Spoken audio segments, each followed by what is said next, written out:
right, everybody. We are back for another episode of the Standing Stone podcast. This week, we're going to be talking again about hunt tests. It is that time of year.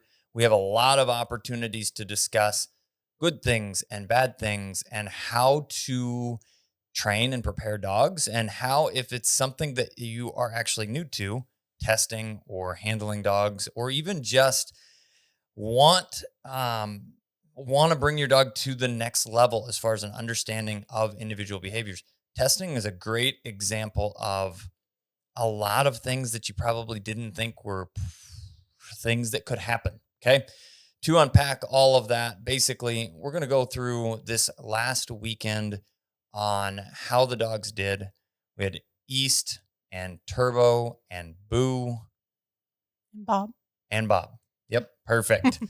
Joining me this week is Jessica. She was the handler for all of the dogs, and we're going to kind of walk through some different pieces and see how things went. I know we came away with some ribbons. If you saw the thumbnail for this episode, there are ribbons, but I don't think it was as tough as a weekend as it looks based on how things happened. It wasn't tough in a sense of specific to dogs. Let's go with that. So all of that being said, we're going to jump into this. Jessica, thanks for joining me. Thank you for having me. We'll get the swivels and the nerves out. Got it. There you go. That's You're right. good. Perfect. All right. So to start with, you ran dogs on Saturday and Sunday in it's technically eastern Colorado, north of the interstate, in an area that's historically exceptionally dry. Very dry.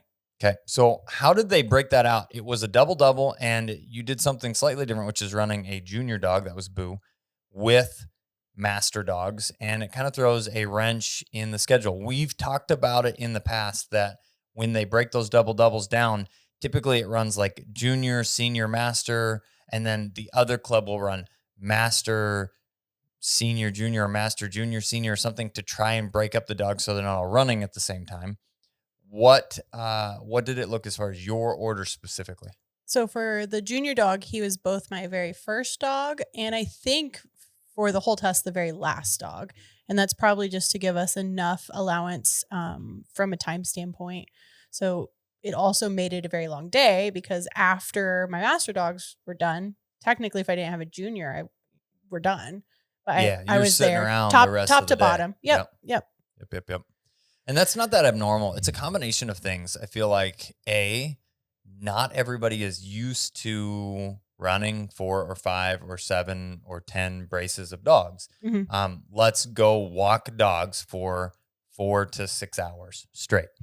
Right. That's not a normal thing that people are prepared for. And it's a common concern for secretaries saying, oh, we don't want to run you back to back so that you have a break in between your runs. Like, well, I would just prefer to grab the next dog and go personally. They asked on Sunday if I wanted a break, and I was like, nope, I'm switching dogs. The dogs are good. Let's keep going. Yeah, absolutely. So, Boo, how did his morning runs go versus afternoons? Was there a big difference, or? Yeah, we struggled to get birds pointed in the morning, and were much more successful in the afternoon. He had 4 opportunities this weekend, and he came away with 2 passes, and both of those came in the afternoon. Absolutely. So his morning braces, let's talk about the ones that he didn't pass specifically. Obviously, well, let's not go obviously. We don't want to assume anything. In the junior test, we haven't talked a lot about this. We've been primarily talking about advanced levels of testing and handling, but I would guess more people will probably run junior or natural ability or something to that respect first before moving into the higher levels of testing. And in the junior level, they are required to find and point a bird and hold steady long enough for it to be viewed as a point and allow you to approach. And then you can flush the bird, and if they help you, it's not the end of the world. And then you fire a blank to kind of complete the sequence of bird contact. That's right. They run 2 dogs in the field at the same time. The brace is typically only 20 minutes long. You do have a back course and usually a bird field, but they tend to plant them on average a little bit heavier, or at least as they go on, they get a thicker number of birds out there because none of them are killed. So no birds are ever shot, meaning if we put out 2 to 4 birds per brace, by the 10th brace, there gets to be a lot of quail running around. Mm-hmm. So he ran first both days. Yep, both days. He was the first brace of the day, 8 a.m. Both mornings just went birdless, just conditions and harder for him to, I guess, pin birds down in the morning.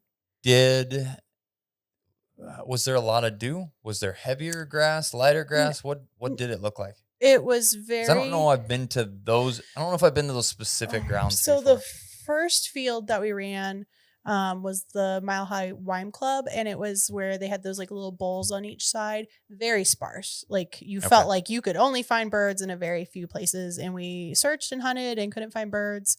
I pulled him all, and I think birds were just immediately running. Like I don't know that birds were staying put, is my observation from the weekend. So we started to go down in those ravines, and I was almost confident that we were going to get into a bird, and they called time on us on our very first morning. And then in the second bird field where they were running juniors was not where they were running master dogs. So they had, or did they did break out a separate field? The second day they broke out a second field. Okay. The first day we did find a bird in the afternoon, and that was the same field where we had worked master dogs. Sunday morning they had switched us, and they were, I think, just trying to hustle up because there was like weather that was coming. So they moved the junior field, and it was like a bunch of yucca and stuff, and was like kind of sharp and angry cover to be hunting puppies in, and we just didn't find anything. And my brace mate also went birdless too. So most of these times when I went birdless, I think almost every time, if I went birdless, my brace mate also went birdless. And see, this seems odd to folks, and it's kind of a lot of people take it as a pretty big hit of I thought I had a good bird dog, and they went birdless in the test. And it's really not as much. I mean, some of the nicest dogs that I have ever owned have gone birdless in hunt test braces, and it's a 2-part situation. Not so much with puppies, because the goal is run around and find birds, but they do lack experience with their nose. So it kind of helps if you can work them into something. Yeah. But quail don't carry a lot of scent, especially as individuals. And if the birds are up and moving, you are required to stay in the course and in the bird field. And if there's nothing there to find, which I'm not saying is the case, but they could have run out of the area, and now you're confined to stay in this area that actually does not have anything to find. Yeah. So that's kind of a more of a stroke of bad luck, but it does happen. Rooster. You remember Rooster? I remember Rooster. Okay, so really, really, really nice dog. Probably, and if you ask Ron, probably one of the nicest bird dogs that's ever lived. I would argue with him, but he's a really, really, really nice dog and an extremely good bird finder. So when I ran him as a master for him, here at the Yoder test, he went birdless. And that was his only fail. And he went 6 for 7, and he went birdless one time. Oh no. Yes. And it was tough because he had a really long nose, and he had locked up, and I couldn't produce a bird. Right. So it was just one of those things that maybe it was still running, maybe it was whatever, but ultimately I couldn't find the bird. Therefore the bird doesn't exist. And even moving him, like, that's one of those, we'll say in my mind, like, point it or nugget, you gotta produce something here. That's a situation. We've talked a lot about this. That's a situation where I relocate dogs. Yeah. We're almost out of time. We haven't found a bird. I would rather you bump this one than go birdless. Right. And it sucks either way to not pass, but that's our opportunity. So, do wise. Was it damp? Was it wet, or is it completely bone dry? It was very dry. Very dry. I wore my gaiters like with anticipation of maybe some moisture in the morning, and they weren't necessary. The first day I pulled them halfway through because my legs were getting sweaty. Yeah. Yes. So no, super dry. Yeah. And we haven't been dry. So no, I feel like we've that's been very, something very, very like till 11 o'clock today. I was still damp being in the grass out here. So. Yeah. I think that's something that, we do get dry and the dogs figure out dry, but until they've had experience with that, which Boo is young, he hasn't been here for very long. And I don't know that he's really had dry conditions since he's been born, right? You know, I mean, he's, what are they, 7 months old, 8 months old? Yeah, probably about 8 months. So he came in like right on the nose of being a 6-month-old puppy. So he would be in that 8 month range. Yeah. So, and I can look exactly, but it's just a matter of he hasn't been in dry conditions to try and work and find birds. So, windy. I saw forecast wise, it was supposed to be windy. It was super windy. Did it start in the morning or did it pick up as the day went on? I'm not remembering for sure, but it feels like it was windy all day. Yeah. Start to stop. It felt windy. The forecast said gusts up to 40. Did Yeah. you feel like you were going to get blown over? I had to flip my hat around backwards quite a bit. Yeah, you were getting blown around out there. Yeah. Birds were off like a shot, like super windy, I would say. So again, not making excuses per se, but explaining, because this is something that comes up on a regular basis. You go birdless and you go, what's wrong with my dog? Or how did this happen? Right. They're good bird finders. They always find and point birds and whatever, but, dry makes it tough. Extremely windy makes it tough, especially if birds are moving around a lot. There's no residual scent in an area because as they sit or pick around in an area, it builds scent in that zone. But if it's instantly being blown away by a 40-mile-an-hour wind, it dilutes it. You have to kind of think about it like a drop of something in a 1-gallon jug of water. You go, can you taste the lemon? It's like LaCroix, right? Like we squeezed the lemon near the jug of water. That's funny. That's really. I mean, really, this is lemon flavored water. Sure, it is. It was near lemon at some point in its life, right? So that's kind of what they have the opportunity to smell when you get into that hot, dry, and windy conditions. Yep. And Sunday, I felt like, especially the master dogs, we found more birds. Like, I think maybe the bird planners strategized differently, especially in the one field. What was said was that Saturday, I don't think that the one field passed a master dog. Whoa. So it's like, well, there's like, it's just, it seems like it was tough conditions all around. And it does make you feel a little better sometimes when we all sucked together. Yeah. Yeah. We're all kicking up a little dust storm on our trot back to the truck. Oof. It wasn't just me. It seemed like it was everybody. So that's tough. So his passes though, I do want to just break that down for him. Did he hold as steady as he normally does in training? Or? No, he was not nearly as steady as he was in training.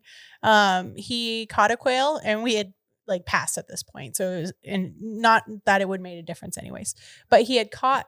The rule reads they have to point a majority of the birds that they come in contact with. Yeah. So if he points a couple and then busts and catches one and doesn't even try and point it, he still has the opportunity to pass. It's unlikely. Not to downplay it, but the junior game is designed for getting people excited about the game and showing interest and finding dogs with some level of potential and people to kind of get a feel for what is an event and how does that work. So, but he had a whole lot of fun. He had caught a quail and he was very proud of keeping it a few steps away from me, but we convinced him he wanted a drink instead. So he came back, but he definitely had a lot of fun. Good. For a puppy. From a handler, it's like, oh, get over here, please. We have more work to do. Well, and again, you can't run, even the puppies, you can't run with collars on. No. So, and it wasn't that big of a deal. I just, that is not the usual day that Boo has. He's, we've worked on cooperation and being a very cooperative boy. And at the test, our very last run of the day on Sunday, he was a little naughty, playing a little bit of keep away, but not a big deal. Yeah. So all said and done, good weekend for him. Wish he'd have come away with a couple more passes, but it's tough conditions. And he has more opportunities. We're going to take him to Minnesota with us. Is that where you're going next? Cool. Or Ball Bluff. There's South Dakota and Minnesota, but Ball Bluff. He's going to Ball Bluff with us. Where is Ball Bluff, Minnesota? I don't know off the top of my head. I don't know. I had looked it up around graduation to show my uncle, but I don't remember exact. I don't know geography that great. All right, so I'm gonna look this up real quick. But where? But it's not a double, so he has 2 opportunities. Yeah, and again, his issue was not doing the parts of the test that to pass. It was just, I mean, literally went, oh wow, that's north. Okay, you're gonna be up there in God's country, as the Minnesotans say.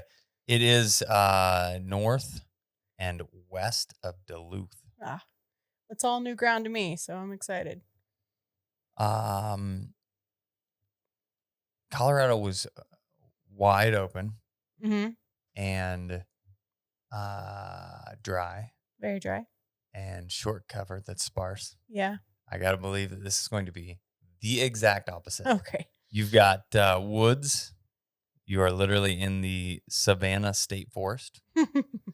And I don't believe that it will be dry. These tests like this, are you familiar with these? Are you familiar with Ball Bluff? Like, have you been there yourself? Mm-mm. I didn't know if you or Charles or no, because some of these are kind of repeat stomping grounds. Like you had been correct to, is it Orr's Ranch? How is it pronounced? OHR, something like that. I don't know. But you've been there. I've been with that club before. I don't know if these are the same grounds. Oh, the same grounds. So over the years, I've always gone to the Mile High Wine clubs with the Vizslas, but then there's the other Vizsla club. What was the one before? I don't really know. I don't know the one before. This was Rocky Mountain Vizsla Club and the Mile High Wine Club. Yep. And then the field trial, I don't know who they were. I don't know. I think it was the Vizsla Club that was putting the field trial on. Okay. So, no, we primarily, when I go to Minnesota, we end up at which may not even be usable anymore, but it's just north of the cities. It's historically really good. I want to say Brainerd, Minnesota, but I don't think that's right either. It's right in here. Charles would know. Kelly Farms, excuse me. There it goes. My brain just clicked. Kelly Farms is where, and I don't know where it is up here. I think you can search it actually.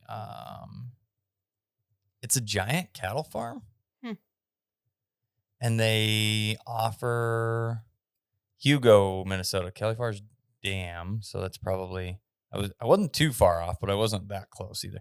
Yeah. So Kelly Farms, there's a Wild Wings game farm. I don't know if this is exactly it. It says the dam. This is where I have always tested if this is accurate there. Scroll back out. Where's Ball Bluff from there? So north. Like it would be like way baby. Oh, dang. Yeah, real far. North. Yeah. So this is a jaunt. That's another not half day drive, but it's probably 2.5 hours north. Probably less tornadoes. Were there tornadoes at the test? When we not at the test. When we were leaving, that's kind of why they were like, they started field 2.5 hours. They started the field a little bit early. They're like, there's weather, and historically, it sounds like there's always been a tornado during the test, which is wild. At a distance. I know Charles saw that last year that he was out there. Yeah. It was like that's what casting off and there's a tornado over there. So it was more, I think, north is how they were explaining it. Like a bunch of the people on the test grounds that are local to that club were very like distressed about the tornado. They're like, oh no. But it wasn't an issue for us. But. You could but I felt like I was leaving all the tornadoes behind me. Yeah. I was not. It was a wild day of tornadoes. Yeah, there was lots of weather. That's the multiple Grinnell, Kansas got smashed. Poor folks there. And just right up the road. Plevna. Yeah. Plevna. Yeah, Plevna's tornado was like some record breaking since Greensburg, I think is what I saw. Giant. Yeah, it was pretty big. They said it was like 2.5 miles wide. Yeah. Yeah. And the town of Plevna is only like half a mile wide. Yeah. So, okay. Back to it. The Ball Bluff test is way baby north. You are probably 13 hours up there. So, different conditions, and we'll be able to kind of recap what that looks like. But I also feel like they may use chucker, which could help a lot. Oh, that would be good. All the way around. We just need to double check that. I'm not 100% sure. So, that being said, is that in the premium, or how do you know there's chucker? You ask. It would be in the premium. Let me pull that up as we go. But how did on Saturday? How did the master dogs do? You ran. You only got to run east once. Yeah, east only had one opportunity and made a small error that was just worthy of getting him picked up. What did that look like? The bird. So birds were not getting flushed up by the handlers. They were just popping, flushing low, flushing hard, very hard, with the wind. So that's like cutting birds right in front of dogs' faces. So it was more like a big swing and a hop from the momentum of the quail flushing in front of him. In my proximity, I believe I hadn't had the opportunity to get up to where I wanted to be with east before that bird did what it was going to do, which was to kind of like flush like that. It wasn't a situation where east had made a big error. It was small stuff. When we had bird contacts, it seemed like it was small stuff that was getting dogs picked up, which was just movement. How much movement though? A dog length, like enough, a big swing and then a hop. Hops. Yep. Swing and a hop. If he would have just swung, I'm sure he would have been fine. Yeah. Swing, hop. And that's the problem though, is I always like refer to it as if it's a law. It's the dog training law of motion. It's the first law of motion. Yeah, it's all the things objects in motion stay in motion. It applies to dogs, right? We had to move to swing. Yeah. And then why not continue that? It's like a bunch of real-time stuff that you preach and talk about all the time happened. So pivoting and having to swing, and then it's hard to fully want to stop. It's a big part of why we prepare them the way that we do. It's to try and mitigate some of these issues, but it's because those things are so hard. Yeah. So if they can do it on a regular basis, can they do it on test day is the goal. Bob, when he first got picked up, it was a back. So he came into a back, and okay. So to break down specifically though, east hopped on his own bird. On his own bird, I believe. Let me double check. I want to double check. So he found, most likely here, I thought that's what you had mentioned. I believe so. I just can't remember. He pointed a bird, and then it flushed around in a circle, spun him around, and he made a big hop. I think it was his own bird. I didn't know otherwise, and I had done pretty good about was it a back? So I just had moved after the flush on a bird that flushed wild. So he hit it, and their bird went, and I was not to him yet. Which goes hand in hand with poor scenting conditions. Like he's closer to the bird, and east has a freaking nose. I mean, find birds at 30 or 40, sometimes even stupider distances. And it's almost the opposite extreme of having trouble to then find them yourself to flush them. But in that situation, birds are up and walking. And, birds are up. Yeah.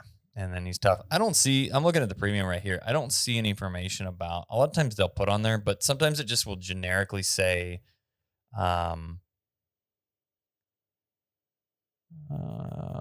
just say, we will use quail or chucker or pheasants. Mm-hmm. And I've never been to a test that they used pheasants. That would be miserable. As much running and everything else that goes on there. Fees, schedules. Here's your directions if you're coming from whatever direction you're coming from.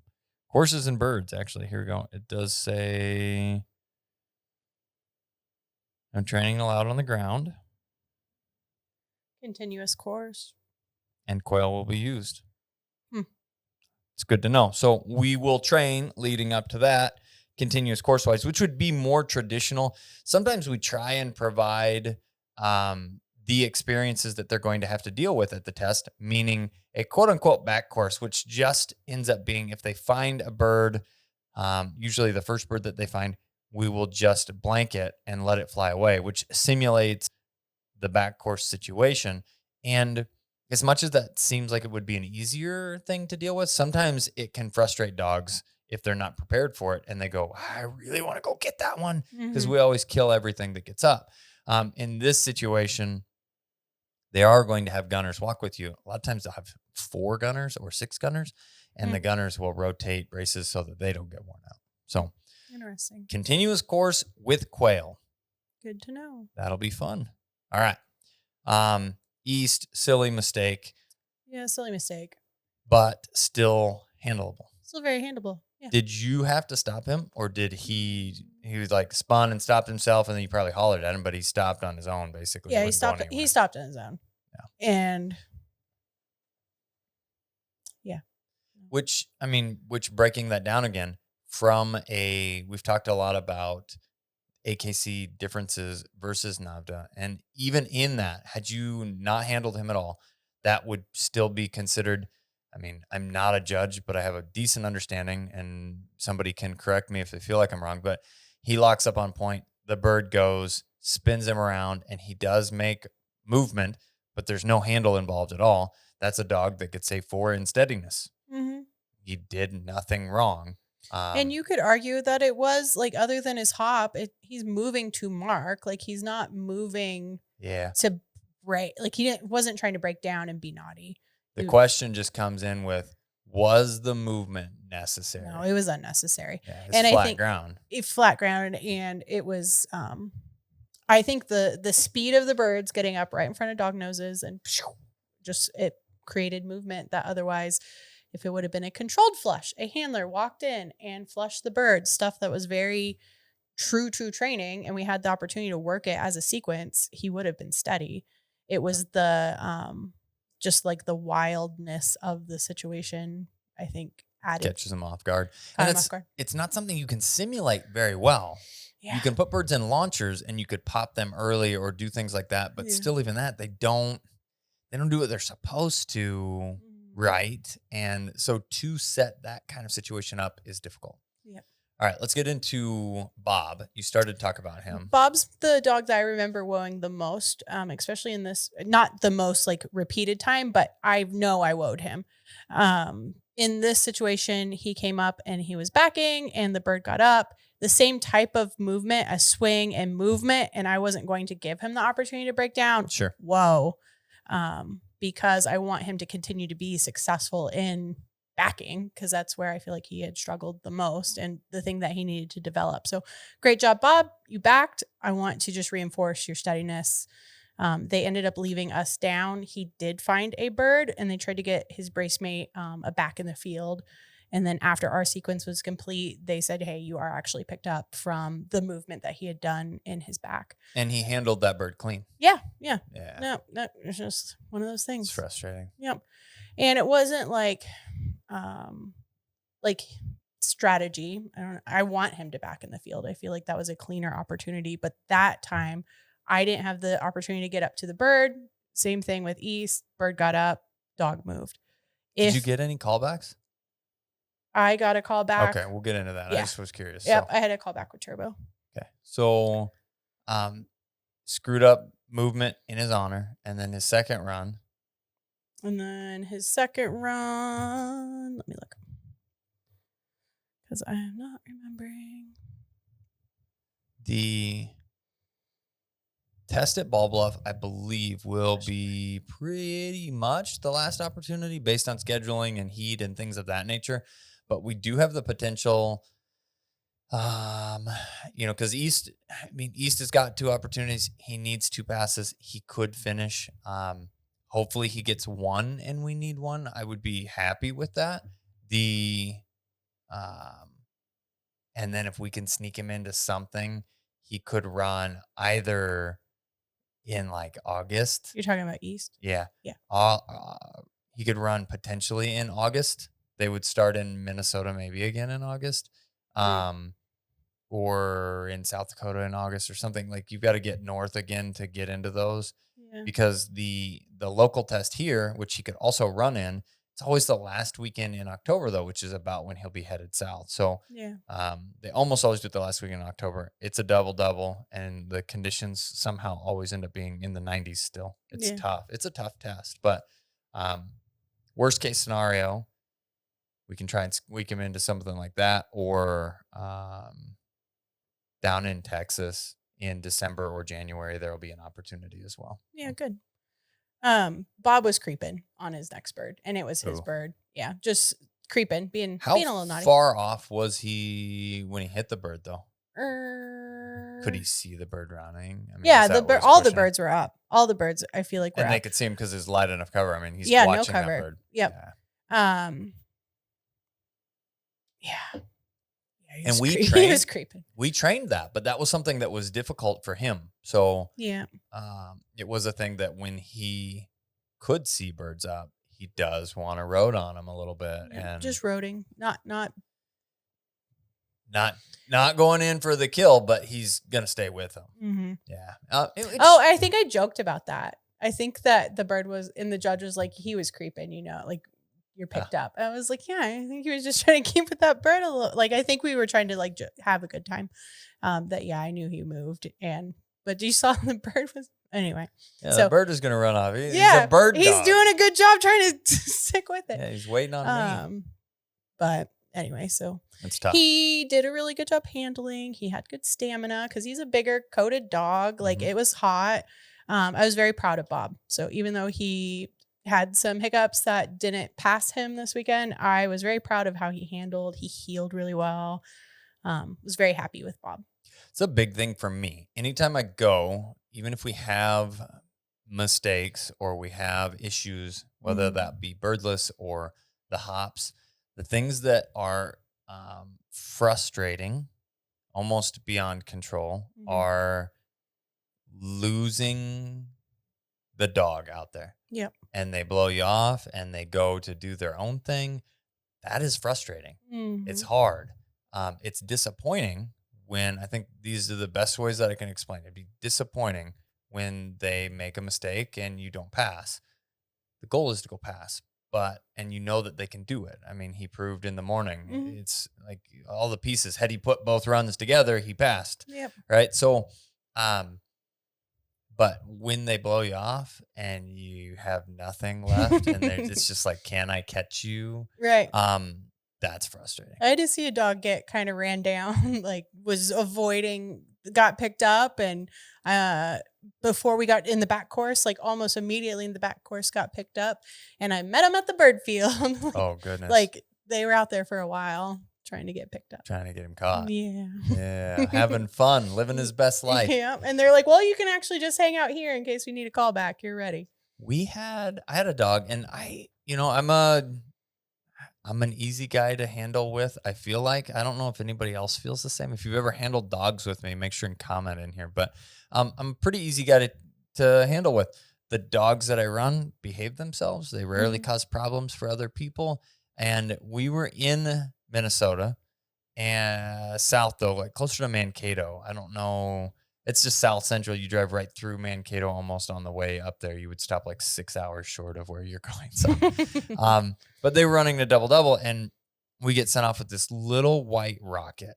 I'm talking short hair, but all white, liver head, probably 35 pounds. And I don't know who. Oh, I do know. I was running Grit. And I've talked about this story, but never the other side of it. We cast off, dogs on point, and Grit comes in and backs in the woods. This is Minnesota now. We are in a wooded area, and there are open food plot type hunting zones that they have cleared timber, but it's also a good portion of woods that we had to kind of traverse through a little bit of it. And dog's on point. Grit comes in and backs. Dog pushes the bird out, chases it out into the field, and takes off running. And I'm like, oh, whew. All right, we've got the field to ourselves now, Grit. And I give her a shot of water, and we move on so that she doesn't chase with that other dog.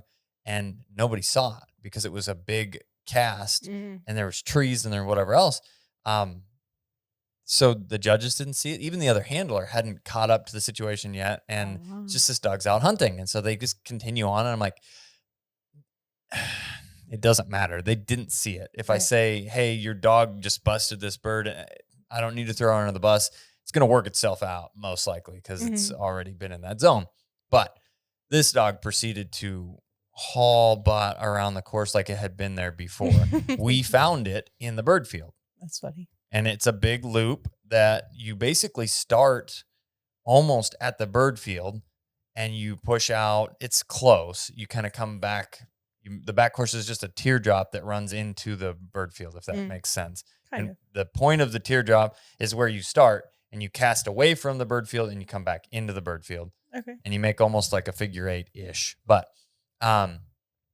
we find the dog in the bird field and I get up there and I have my little ritual, if you will, but I heel her up the last 10 or 15, 20 yards, give her a shot of water, go to send her on, and she stops and backs.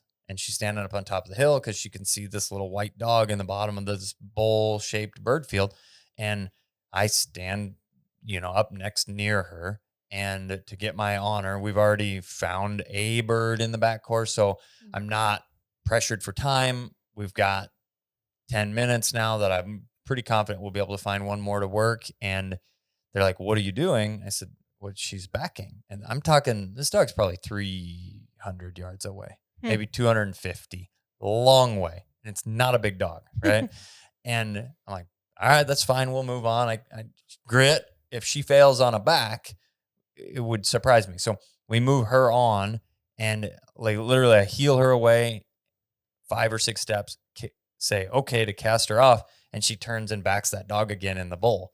I'm like, now what do you think? He's like, all right, you signal, go ahead and work it to this dog down there. And it proceeded to break and chase the bird. And that they shot and she picked it up and then retrieved it. So I did get to count that as the retrieve because Nice. had the bird flown off, we technically would have to have another honoring situation do a through callback. retrieve. So Or yes, yeah, she call would back get called through because they at that point they picked the dog up, Right. hopefully.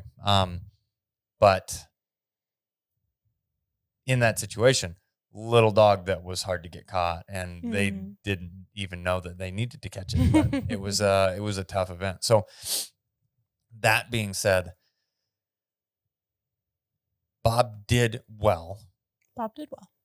Bob made small mistakes. Bob made small mistakes. He also found birds every run, I think. I don't think he went birdless. That's awesome. My birdless dogs were Turbo and Boo. Got it. Yeah.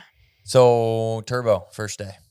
Turbo first day, mid-run, like mid-afternoon. The schedule got a little hiccup in it. So like one field started on time, one field had a delay. So that adds up to like the next part of the story. But he went birdless in our first field, as did my brace mate. Immediately leaving that field, handled well, all of the things. Happy with how all the dogs handled, but happy with Turbo. We had to leave one field and then went immediately to the next field. So not much to talk about in our first field, other than we did have a field trial bomber run in. A dog got off course on the field trial, and here came a dog. And then shortly after, like it was running through the bird field. It's like, we're all looking for birds at this point. Nobody's finding any. And then here comes the horse and the scout, getting the dog back on course. Neither Turbo or my brace mate seemed to notice. It was just entertaining from my standpoint because Where'd this dog come from? I was like, you're not supposed to be here. Anyway, so got that collected. Uneventful run. Couldn't find a bird. Feeling a little like hot, tired, discouraged. We move on. We go to the next field. Work through the back course. No birds. We are on the nose. I think it's last thing in the bird field. Like, I know we need to work this bird. And I'm pretty sure we get the bird up, shot, and then he moves on the shot and fall, this shot and fall sequence at some point, which is very similar to what happened during the utility test. Which is tough because he doesn't move in training. No, he doesn't move in training. Ever. And he had, no at matter that what point, we that's throw at him. an hour almost of Yeah, work. he's coming right up on an hour. Almost on an hour of work going birdless. So frustration is the word that comes to mind. He was frustrated. I was frustrated. And just a small error got us picked up after working very hard. So again, super proud of Turbo, very handleable, even up to the end, just big hops, unnecessary hops. It wasn't a pivot. It was a forward momentum. Yeah. And that's typically so that people are truly understanding, because there's a lot of, I don't know, just complainers. Let's go with that. Ethan's brutally honest statement of the podcast. The complainers that go to testing events are the folks that don't pass, and it's everyone's fault but them and the dog. So that happens. Mhm. And what we see with that is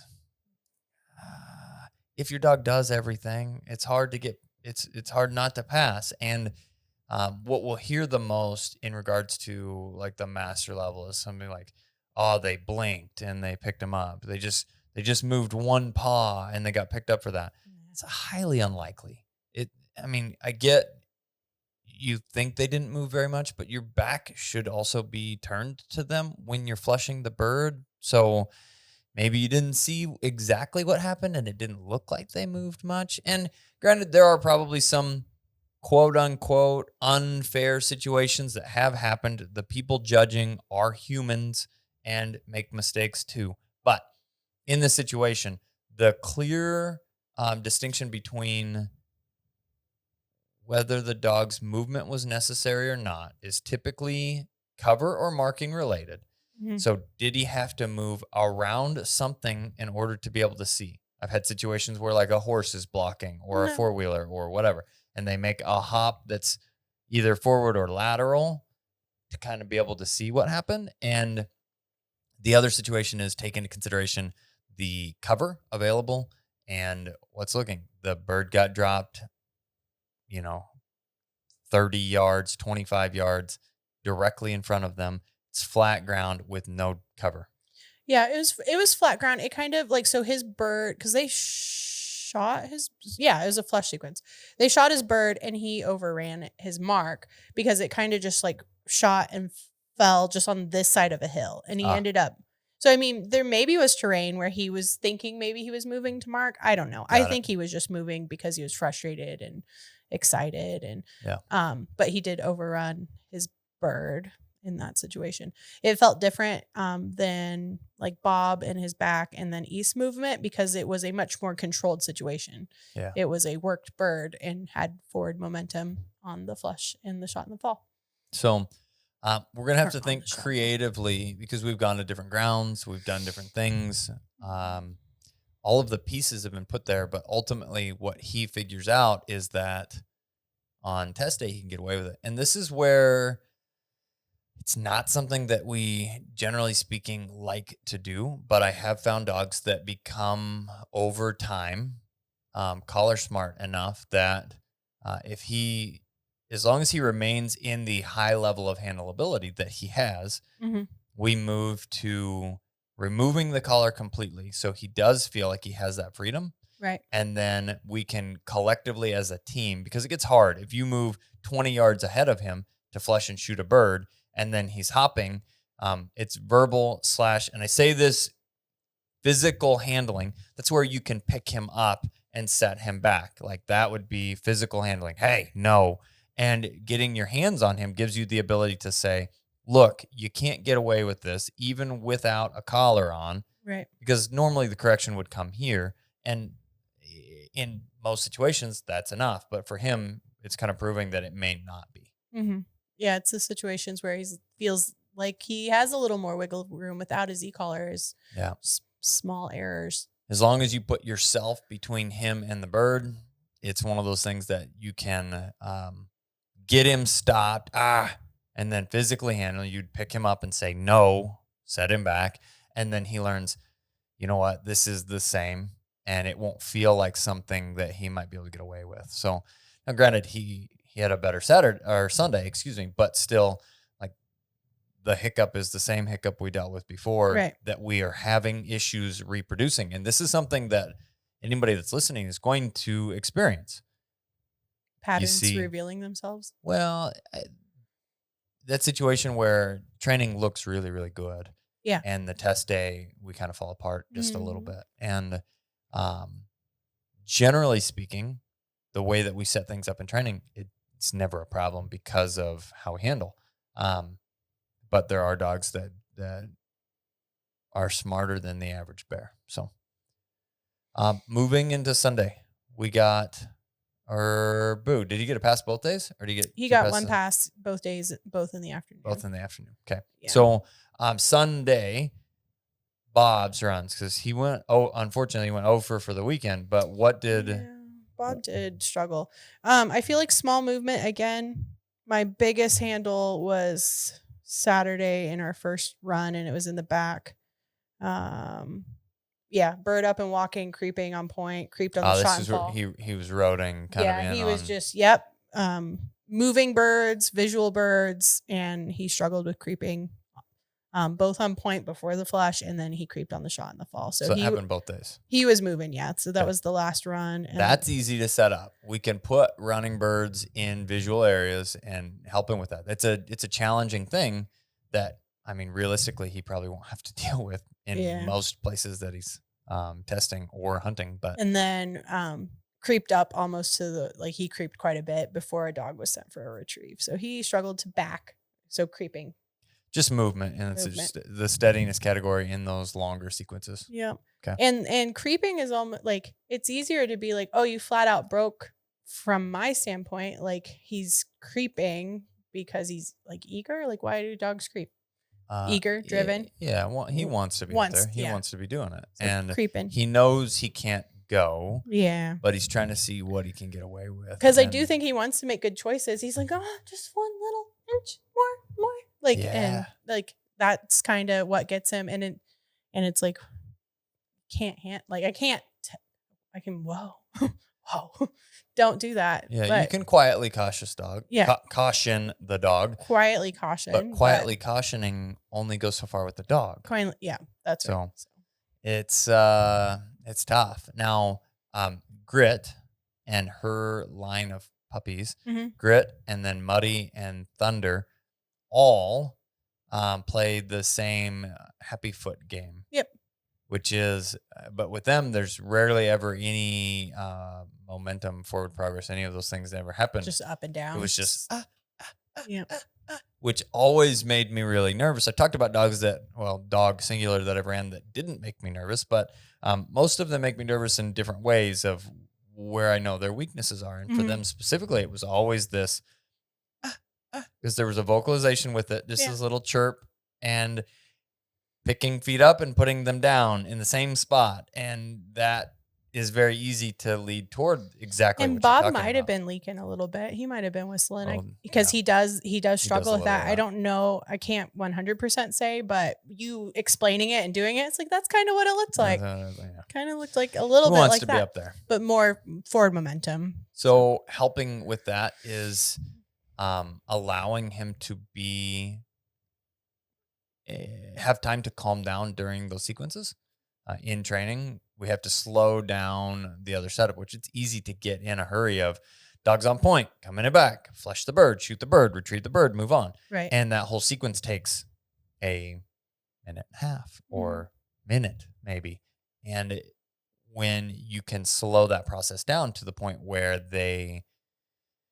it does take a while, and we do it, oh, hey, come over here for a back. And, oh, why don't you get your dog? Hey, why don't you bring that dog from the trailer over there too? We'll just all come in and back this. And then shoot the bird and then stop and talk about what the next dog is. And I don't remember what dog it was, but you being silly like that, I did have a gunner walk between my pointing dog and I was the brace mate. Yeah. And you are silly and do that, but I mean, it happened. I don't remember who it was. I know what field it was in, but I don't remember what dog it was. Was it cross the line in front of the pointing dog? No, cross behind the pointer in front of the brace mate. Okay.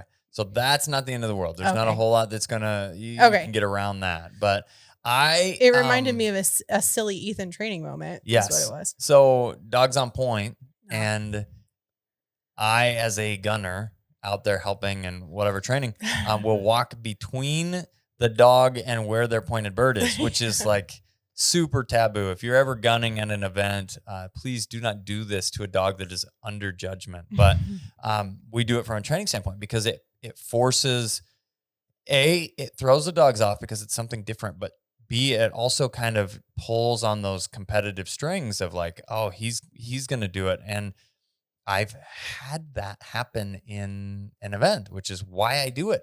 A gunner just, I want to say oblivious, but not really fully understanding what's going on in that situation. Maybe it was such and such's uncle that he said, you know how to shoot birds. We need an extra gunner this weekend, but they don't really train dogs. So it just is one of those things that it was not fully thought through. And, but no, dogs circling around. I mean, that's the only way they can get there. So, well, anyway, I thought of you. There were many a times I was like, Ethan, this is why he does this. Ethan. Yeah. So, little bit of things that we need to clean up, but knocking at the door of passing every single event. And that's where, people ask a lot, how do I know my dog is ready to go to an event? And that's if they can do all of the pieces and they are completely handleable verbally. Did anybody blow you off? Nope. Nobody blew me off. Those dogs are ready to run. Yeah. They had a tough weekend. But again, birdless runs or even these little things are tough. We've got to clean them up. And that's what we'll spend this week doing, and if East and next week, I guess the bird that got East picked up, if it would have been handled with more control, I think would have been a pass like easily. I think the distance erodes control thing, like there was just nobody there situationally caused movement. How far do you think you were from him when the bird popped? Me to the bathroom, maybe 10 yards, maybe 30 feet. I don't know. Yeah, close enough. I was on my way. Close, but not terribly. It wasn't like you were 50 yards away from No. Okay. Yeah, like we were very close. You were close, just not there yet. Not there yet. And that's the other side of it though too, is I've had, and this is something I always have to be aware of, is I will close that gap. Typically I cover ground drastically faster than the person that's gunning for me. And so I can close that distance and make sure that my presence is known for East or for the dog that I'm handling.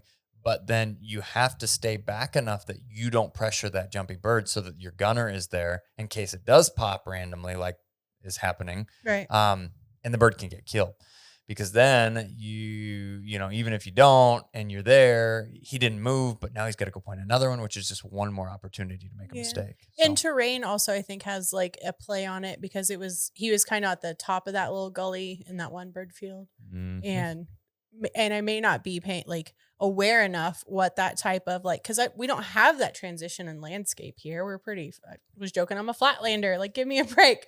Yeah. Doing my best on the back course. I was driving one judge nuts because I kept trying to cut the back course short going this way. And he's like, no, that way. Keep going. I was like, okay. Just walk until you can't walk anymore. Go. Well, this episode got a little bit away from me as far as sponsors for this goes. Patrons, the largest sponsor of everything Standing Stone. If you want to support the videos on YouTube or this podcast, if you find any of this helpful, please consider joining at patreon.com/Standing Stone Kennels. It is more than just a thanks for putting out the content. It is also an opportunity for you to get help from me directly on your training sessions and your training situations and training your dog. We do have an online course and that's available. That, coupled with the ability to ask a pro questions, can be done through Patreon. And this includes tiers all the way up to setting up video calls where we can either just have a sit down and talk about the plan in which you need to be moving forward, or I can watch a live training session and say, right there, this actually happened in someone who's set up on Patreon. I'm watching a video and he's like, I don't know about this clicker training stuff. It's dumb. It doesn't seem like it's working. And I'm like, really? It's actually scientifically proven to work better than not using it, right? And I watch one video and he's asking the dog to kennel on a place board, and then gets his treat out of his bag and gives it to the dog and clicks. And he's like, the dog is not figuring out, like, getting better at getting on the place board. It's like, oh, well, our timing is off.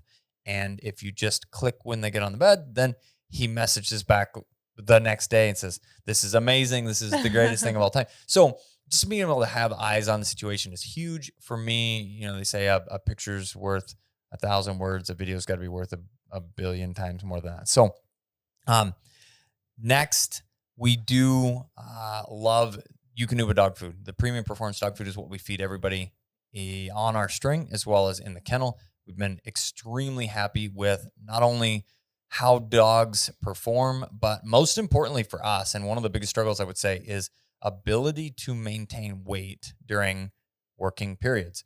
Dogs in the kennel, they tend to stay more active than they would at home, as well as dogs on a guide string. Way more active than what they are in the off season. And in the past, we've struggled to keep weight on dogs. Now we can easily adjust to one of the different formulas and get the dog not only the right number of calories, but also the right micronutrients as well. So Kent ammunition, huge. We've been using it for years and years and years, and we are proud that they do support what we do now. And then DT Systems.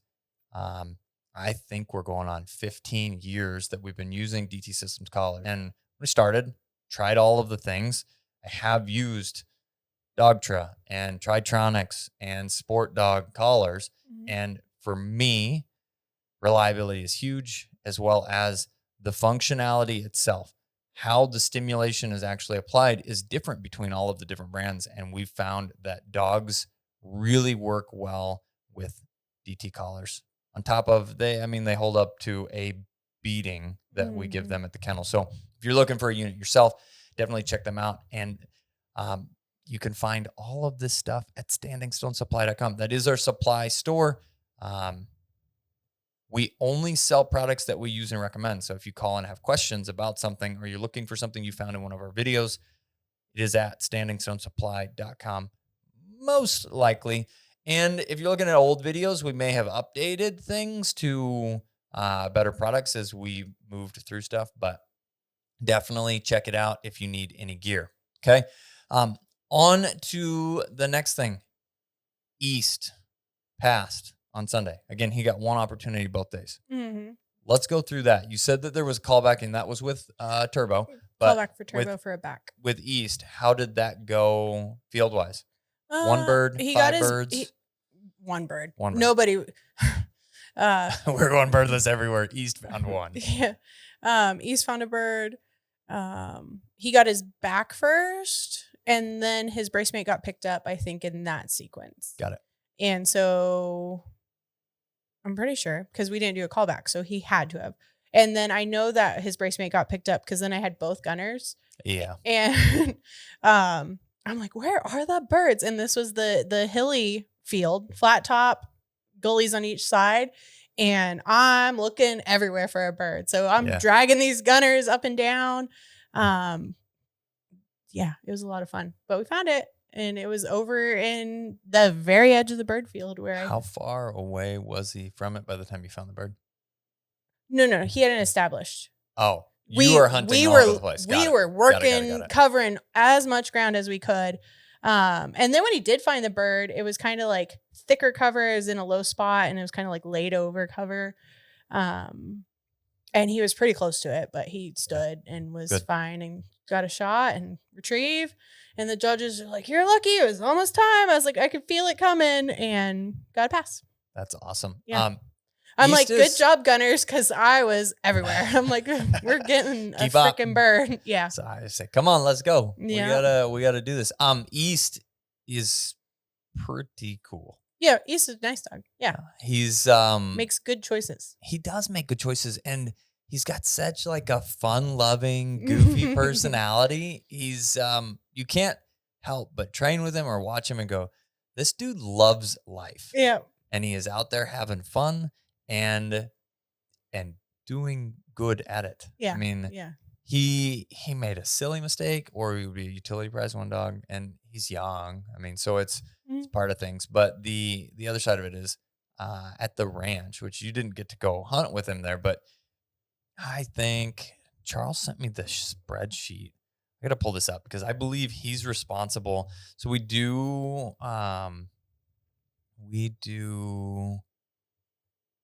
a quail report. So at the El Tesoro Ranch, there is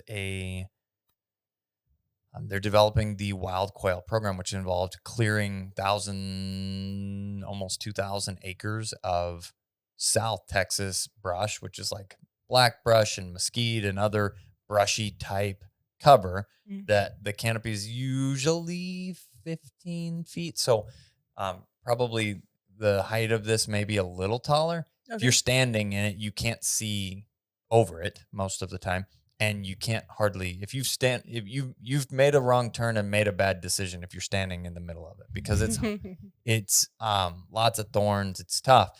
So in order to make it, quail live in there, but to make it huntable, you have to kind of clear that to allow more South Texas grasses and things like that. And there's a lot of cactus involved with that, but still, they cleared a bunch of ground and made quail strips. Then we go and hunt them, basically free running dogs to scout and find where coveys of birds are. And in that sheet, which has bird contacts, let's show quail tracking. Yeah. So we put down who found the covey. East, and mind you, this is with anywhere from 2 to 4 dogs on the ground at a time. East. Gabe found one with a wild fush, but Breezy, also an extremely good wild bird dog. That's a Maggie puppy, which Maggie goes back to Callie. So, east, and then east. That's funny. Freaking hammer down. He likes to party. He likes to get in there. I mean, there's a like this day here. He's getting in there. East. He didn't hunt there. Yeah. So yeah, they're very silly. Like yes. him and his sister. I live with his sister. She's also very silly. Silly. They're animated. Yeah. They have fun personalities, and if you want a dog that has a personality, it's those. And speaking of Suvi, yeah, she is due the weekend of the Ball Bluff test. Oh, I know. Well, if you at least you aren't here so that we can have a female. Yeah. We have had 2 litters in the history of Standing Stone that were all males, and That's Jessica funny. whelped both of them. Dang it. So, now we'll jump back in here. With on Sunday we talked about Bob, and then last we have Turbo. He had one mistake, one pass. What was the issue? Is it the same? Something different? Birdless. Oh, he went birdless. He went birdless twice. So he made no mistakes. Yeah, no mistakes. Bracemate went birdless also. Not at leveling the playing field, but emotionally makes me feel better. I'm like, dang, it wasn't just us. Like, we just could not find birds. We didn't find birds in the back course or the bird field. Almost everyone, no one passed, or everyone went until Turbo. What I had heard was until Turbo and our brace in the one field where we did get a pass had went no passes. No they had passes. Not didn't passed mean anyone. birdless on everything. Didn't mean birdless. They didn't pass anyone. Okay. That's tough. That's a tough day. It's a tough weekend. And then my bracemate, I joke that they had found all the birds, because then it was like in one corner, I was like, see a bird. I'm like, oh no, over here, go find our own bird. So we found our own bird. Yeah. Didn't get to do an honor in the field. So we had to do a callback for an honor, and they had to do a callback for an honor and a retrieve, because their birds were just taking flight and didn't have a shot. They called safety on it. And he found one bird, handled it clean. I think the bird planners had re-strategized. I don't know for sure. I don't know if it's sage or what it is, but it's like these like shrubby little plants. And I'm like, this seems like a terrible place to hide a bird, but there at least is there. The sage puts off a really strong smell that can make it difficult if dogs aren't used to it again. This is like, I've not been to this part of the country. So some of these like plants where there's like lots of cactus and lots of yucca and like things are angry looking. And this like assuming sage, it was very like dense and bristly, like reminded me of a baby pine tree. And so I couldn't get the bird out. I could see the bird. I asked, can I pick this bird up and throw it? Yes. Added a ton of control to the situation. Yeah. Flushed my bird by hand. Good. And he handled it clean. Yeah, and that's the thing that happens. You tried, but yeah, you have poor performing birds on occasion. Sometimes more often than not, depending on situation. But you attempt to flush them. If they won't flush, if you can catch them, then you can throw them to simulate the situation to keep things moving. So that added a lot of control, clean That's run, good. and then had a callback for an honor. Did they set that up right there, or do they do it later? Right there in Good. the field, right Good. after we were done. Both of my brace mates and I passed. That's awesome. So, yeah, it was a good run. So, how similar to our typical setups? Exactly. Yeah. Yeah. I got to control all the variables just like you like. Yeah. Best case scenario. Good. Callback for an honor. I had the honor first. So he got to come in and back first. And we shouldn't have needed a retrieve. He didn't need the retrieve, but my brace mate needed to have an honor through a retrieve. And so you clarified that you were no longer I under did contention? clarify. Good. I very clearly was like, I am no longer under judgment. And he confirmed, yes, you're not. And then we did our callback and all was good. Perfect. And Everyone was he handled his callback bird. He did fine. Yeah, And he did handled fine. it in the tougher of the two situations. The honor first. Mm-hmm. Yeah. So pulled him around and he came over, boop, stopped. That's awesome. Awesome. So felt good. Callbacks are a huge part of the test because you can't always get everything done in the event, and we set them up. We train them in all situations. So we pull dogs out cold, meaning they've been sitting, they have not been hunting, and that is a way that callbacks are set up sometimes after the event is over or after that specific after Masters is over or after Seniors is over, they would do callbacks there. Rarely is there a junior callback. I don't have any. Why would they? I don't know. I don't know. But I've seen something. I think they did every callback in the field. Yeah. Or left dogs down. I feel like that is a more efficient way, and people have realized that it's more efficient because then you don't have to go find people, especially in a double. But at the same time, we train them cold. You just come off the trailer and you go to point a bird and you have to back the other dog. And then we also set them up at the end of a brace. And his callback was with a griff. So he backed it. Oh. I don't know. That's perfect. That matters, but it's a different depends image. on the griff. Yeah. I mean, it looked good. That's good. Did a good job. Sometimes, not all. There are some really nice ones, including the one Nice. that is still here in the kennel. But sometimes they lack intensity. Did this griff lack intensity? Nah, it was doing a good job. No, staunch. Yeah. So it doesn't really matter then at that point. But especially dogs that want to do it. I just know people, give a hard time sometimes. Like, oh, my callback was with a Brocco or something. I've heard. I mean, this is Spinoni. That darn Spinoni. This is the thing that I'm talking about is the complainers. Yeah. I had someone complaining about having to back a Vizsla in Kansas because the grass is red, like that little blue stem grass is like reddish, right? And the Vizsla standing there and it kind of blended in or whatever. Guess what breed he had? I don't know. A Vizsla. A Vizsla? Yes. And I'm like, bro, I literally just had to back your dog. What are you complaining about? Like, this is just, the dogs can see them. It isn't that. Your dog just blew the back off because it didn't want to back. Yeah. Okay. So train it more. And that was a callback setup. And everybody that was one-on with it, everybody's there and everybody's standing around in a line with your dogs that needed callbacks and things like that. So it's tough. And dogs that are trained for it typically do better. Typically. Key word there. All right. Major takeaways for you. Have you got anything? Figuring out the little stuff specifically. I was troubleshooting turbo, what we're going to do with that. So like you kind of talked about that. I think that's a decent idea to attempt and see. Yeah, because it is, I don't want to say like he's not as obvious as like you've seen clear distinctions. Well, I don't know what dog I'm running today. with, what's his name? Like, he's very much the same dog when I heel him to the line. So it's not like I feel like I can predict it. But being super under control helped him pass because it was very predictable. Training. We do these things. You know what to do now. There's no question. Yeah. And then I had a thought and it kind of escaped me. Just remembering little stuff like distance and roads control. I didn't really have opportunity to change that variable, but kind of owning that training's not testing and testing's not training, and you test and then you go home and you train for the things that you couldn't control and try to regain control. So you've put the exposure in front of the dogs before it pops up in front of test day. Yeah.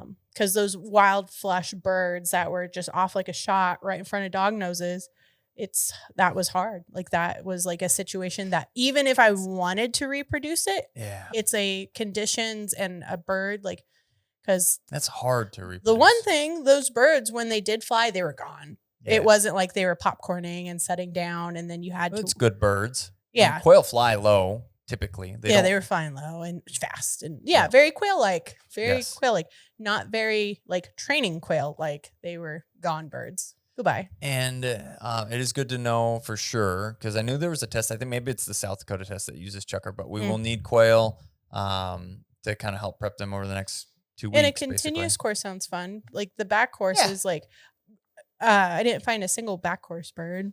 Well, you're lucky. You usually find a few. So. Yeah, didn't find one. It was a tough bird finding weekend, which is what it is. But you'll have different conditions this next time. Boo just needs a couple more opportunities. There isn't anything else really there. He didn't do anything wrong. He's just a puppy and needed 2 more opportunities.